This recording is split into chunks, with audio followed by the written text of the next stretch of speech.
Chapter 3, Me and My Peeps. After we drove 1,100,000 miles, my dad pulled the car into the driveway of a gigantic mansion. It looked like the White House.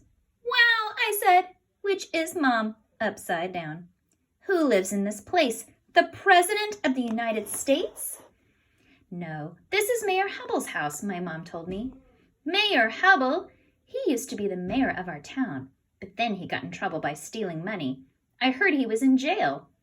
"The mayor cares so deeply about our town," Mom told me, "that he wanted to have an Easter celebration at his house, even though he can't be here himself."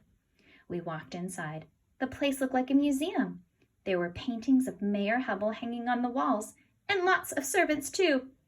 Well, the servants weren't hanging on the walls. That would be weird. There were so many servants that I think some of the servants had servants.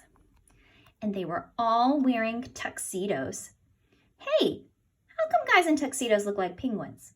What's up with that? The place was really fancy. I was afraid to touch anything or sit in a chair because a SWAT team might come running in and arrest me. Some musicians wearing tuxedos were playing that song, "A tisket, a tasket," which makes no sense at all. What's a tasket? I bet they just made up that word because they couldn't think of anything else that rhymed with basket. "Welcome to Hubbell Manor," one of those servant guys said to me. "If I can do anything to make your visit here more enjoyable, please do not hesitate to ask."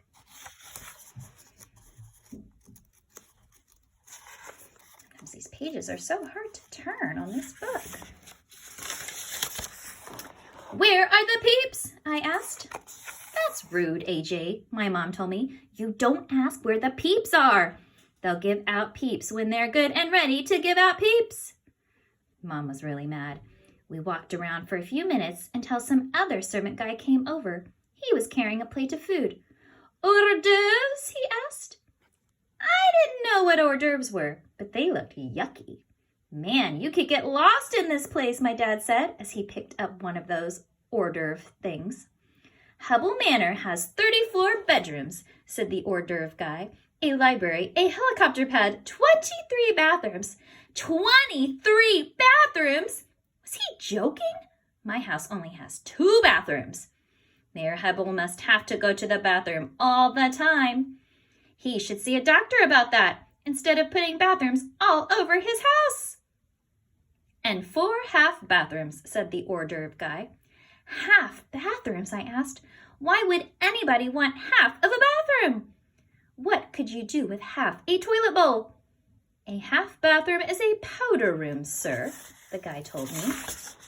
Powder room? Mayor Hubbell needs a whole room to hold powder? I asked. "Why can't he just keep powder in a little box like normal people?" "Most amusing," said the hors d'oeuvre guy as he walked away. "If you folks need anything, I am at your disposal." Disposal? What was he talking about? I didn't bring a garbage can with me. That guy was weird. We walked down a gigantic hallway that was filled with statues of Mayor Hubbell. The hallway led to the backyard where a lot of people were hanging around. The whole gang was there. I spotted my friends, Michael, Ryan, Alexia, and Neil. Everybody was all dressed up, even Alexia. She's a tomboy and she never wears a dress. That's when I saw the most horrible thing in the history of the world. Andrea Young. She is this annoying girl in my class with curly brown hair. Andrea was giggling with her crybaby friend Emily. They came running over. "Hi, Arlo," Andrea said. She calls me by my real name because she knows I don't like it. "What do you think of my new dress?" Andrea spun around to show off her dumb dress. Ugh, disgusting. I was about to say something mean, but my mother gave me a look and said, "It's lovely, Andrea." "I do just love getting dressed up in fancy clothes," Andrea gushed. "Do you see my corsage?" "I love it," said Emily, who always agrees with everything Andrea says. "Did you see mine?" "I love it," said Andrea. Andrea and Emily were saying the L word way too much. I thought I was going to throw up. My parents went to some fancy room to drink coffee and talk about the weather with the other grown-ups. That's what they do when there are no kids around. Nobody knows why. Me and the guys and Alexia went out on the back lawn. It was huge! Man, you could play football out here, I said. I wish we could play football here, said Michael, instead of doing this stuff. One of those servant guys must have heard us because he came over. Actually, he told us, this lawn used to be a football field years ago. If you look carefully, you can still see the lines on the grass. He was right. It would be cool to play football on Mayor Hubble's lawn, but that would have been impossible because it was filled with kids flying kites, playing with hula hoops, and getting their faces painted. There were jugglers, clowns, guys playing banjos, storytellers, and all kinds of activities.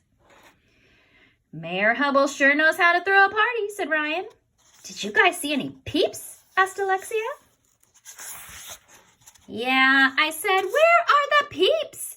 Peeps are awesome. I could eat heaps of peeps, said Michael, who never ties his shoes. I could eat peeps in my sleep, said Neil, who we call the nude kid, even though he wears clothes. Only creeps don't like peeps, said Alexia. I weep if I don't get peeps, said Ryan. I wish I was knee-deep in... I didn't get the chance to finish my sentence, because at that moment, the most amazing thing in the history of the world happened. We heard a noise up in the sky. Well, that wasn't the amazing part. We hear noises up in the sky all the time. The amazing part was that the noise was a helicopter, and it was coming down on the lawn. Every point pointed up in the sky, in the air. The helicopter landed on a big circle at the far end of the grass. The propeller stopped spinning, and the door opened. I think it's the president, some kid yelled. No, it's the Pope, yelled some other kid. No, it's Chuck Norris, a third kid yelled. They were all wrong. The guy who came out of the helicopter was Mayor Hubble. And we will pick up with Chapter 4 next time.